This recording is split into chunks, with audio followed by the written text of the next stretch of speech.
Hey, so I'm sitting here thinking more and more about the part in Iron Flame where everyone is kind of like super like interested in figuring out the ward stones around like chapter like 40 in the 40s. And everyone is like translating the journal, and they only have the one journal, and it goes back to like burning iron rain. And they get to like the wardstone when they're first trying to like imbue it and everything like that, and or not even imbue it, they're just trying to drip the blood on it and everything. And Violet's going over the translation over and over, and it goes back to like burning iron rain. And I feel like everyone is kind of like really like the like leadership is really like, let's hurry up, and they get to the stone, and I feel like everyone's kind of focused but not focused. Like people are like have these little pieces of it in their mind, but no one's kind of like truly focused on what is really going on and what these things could really mean, and like putting together little parts. The fact that when they were really putting up the wards, it was really kind of like a community effort. You know what I mean? That they needed the people and they needed dragons. And even at that point in the story, I feel like that could have been a piece of information that I feel like everyone really wasn't thinking about.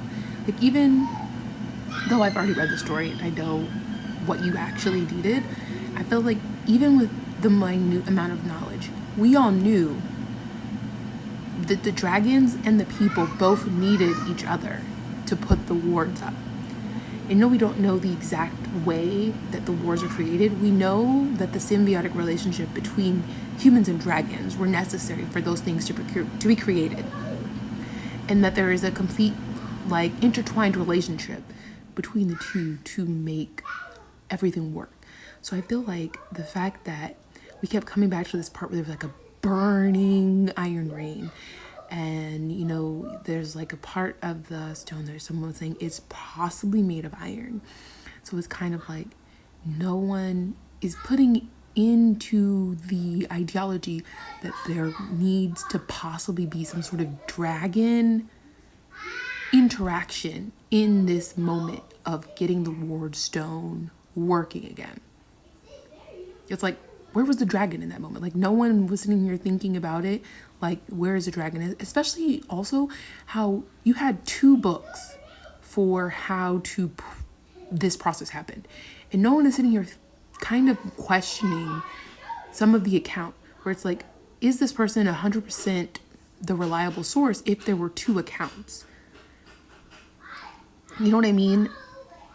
I know this is like this close to like the first account that you can have, but it's like there were originally 2 accounts to this moment in time, and we only have 1.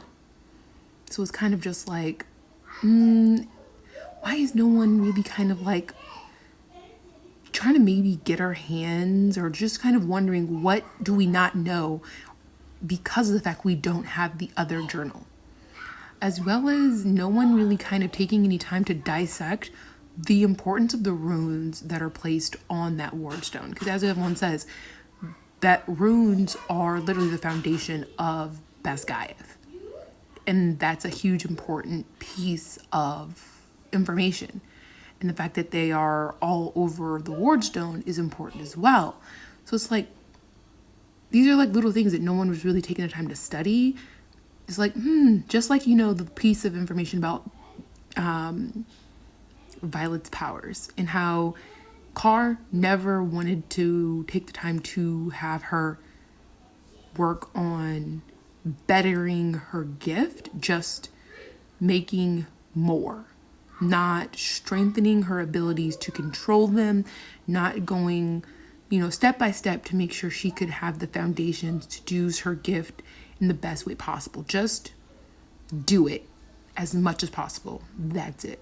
Not honing your gift in the best way for it to be the maximum usage, so that she was not the loose cannon that she became, because he never took any time to make sure she could use her gift to the best of her abilities. Because if she had used all the time that she could have been using it like the way that he did everyone else's, she could be a formidable person by now if she would have been structurally honed. What do you think?